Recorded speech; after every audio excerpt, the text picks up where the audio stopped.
अच्छा नहीं लग रहा? उस गरीब का घर बस रहा है। उस गरीब से ही मेरी बेटी का बसा हुआ घर नहीं देखा गया था। मेरी फ्लाइट कंफर्म हो गई है, परसों जा रही हूँ। ड्रामा सीरियल शेर व्यूवर्स अब अपने एंड की तरफ गामजन है और इसमें वो सब कुछ आपको देखने को मिलेगा जिसका आपको बेताबी से इंतज़ार था। व्यूवर्स अब आप बदर शाह का इंजाम तो देख ही चुके हैं, लेकिन फजर और शेर की कहानी अभी बाकी है। तो आप पहले मेरे चैनल को सब्सक्राइब कर दें और बेल आइकन को प्रेस कर दें। तो व्यूवर्स अब शेर तमाम होमवर्क मुकम्मल कर चुका है और वो ज़र्ब को पकड़ चुका होता है जिसने तमाम एक्सीडेंट बदर शाह के कहने पर किए होते हैं। वो पुलिस की हिरासत में उसको दे चुका होता है, पुलिस उससे सब कुछ उगलवा भी चुकी होती है और अब शेर उससे वैसे ही बदर शाह का एक्सीडेंट भी करवाने वाला है और बदर शाह बुरी तरह इंजर्ड हो जाएगा, जिस पे शेर ज़र्ब से कहता है कि तुम तो बड़े प्रोफेशनल तरीके से एक्सीडेंट करते हो। तो इसमें एक चीज़ तो बहुत अजीब है व्यूवर्स कि जो इसमें दिखाई गई है वो ये कि एक तो ये कि उसको कैसे पता कि मैं इतना हिट करूँगा बदर शाह को कि वो बच जाएगा और उसे सिर्फ स्वेयर इंजरीज आएंगी। और दूसरी तरफ वो जो जगह जगह आग लगी हुई है वो भी बहुत फेक सा मंजर लग रहा है। बहरहाल अब शेर डॉक्टर को ख़रीद लेता है और डॉक्टर बताता है कि इनकी ज़ुबान काम करना छोड़ चुकी है, सर पे चोटें आई हैं और इनकी रीढ़ की हड्डी को भी मैंने नकारा बना दिया, अब ये सारी ज़िंदगी बेड पे रहेंगे। और शेर अब बदर शाह को देख के हंसता है, कहता है कि कभी इस जगह पे मैं भी था लेकिन मुझ में तो फिर भी इंसानियत है कि मैंने आपकी जान छोड़ दी है, बख्श दी है।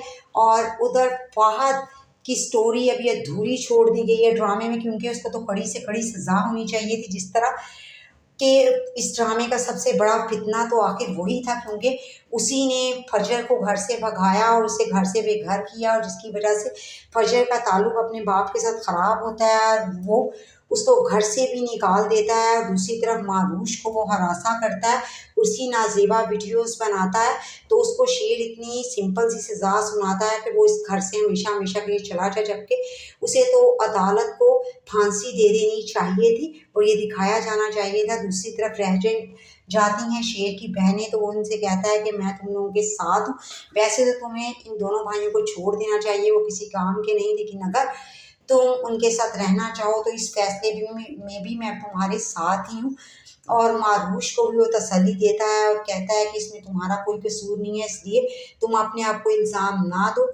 और शाताश भी अपना घर आबाद करने जा रही होती है, क्योंकि अब समरा बात कर लेती है डॉक्टर रियाज से और डॉक्टर रियाज भी इस शादी के लिए राज़ी होता है। और जब डॉक्टर रियाज पूछता है शाताज से तो उसकी भी रजामंदी डॉक्टर रियाज को मिल जाती है, जिसके बाद फिर शौजात बुलाता है घर पे डॉक्टर रियाज को और डॉक्टर रियाज से बातचीत करता है शादी के बारे में, जिसके लिए वो साइका से कहता है कि डॉक्टर रियाज की खातिर तवाज़ुन में कोई कमी ना रहे। तो इस पे साइका को तो गुस्सा आता है और वो कहते हैं कि आपकी बहन की खिदमत में कभी कोई कमी छोड़ी है जो डॉक्टर रियाज की तवाज़ुन में रहेगी। इस पर शुजात कहता है कि तुम्हें खुशी नहीं है कि वो शाहताज अपने घर की होने जा रही है। इस पर साइका कहती है कि ये वही शाहताज है जिससे मेरी बेटी का घर बसने जा रहा था, तो वह अबेला मचा दिया था। और अब व्यूवर्स जैसा कि वो शुजात को ये भी बता चुकी है कि मैं फजर के साथ जाने वाली हूँ और क्योंकि फजर यहाँ नहीं रहना चाहती आपको दुखी करके, तो इसलिए वो उसको जॉब बाय मिल गई है और वो जा रही है और मैं भी उसके साथ जाऊँगी। तो अब शेर को भी फजर की सारी सिचुएशन बता चुकी होती है और शेर कहता है कि मैंने तो कहा था कि यहाँ कुछ मिलकर हम कर लेंगे, आपके बाबा को मना लेंगे, लेकिन तुम फिर भी बाहर जा रही हो।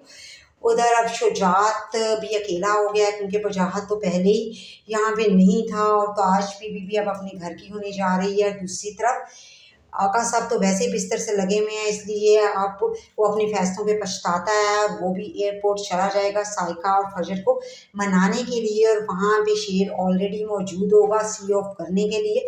तो वो पहली बार गिले शिकवे करने की बजाय शेर को गले से लगाएगा और माफ़ी मांगेगा इन तीनों से और अब इस तरह ये ड्रामा इख्तिताम पजीर हो जाएगा। तो व्यूवर्स आप अपनी राय का इजहार करेंगे, क्या फहद को फांसी होनी चाहिए थी या नहीं, और मेरी वीडियो को लाइक और चैनल को सब्सक्राइब करें।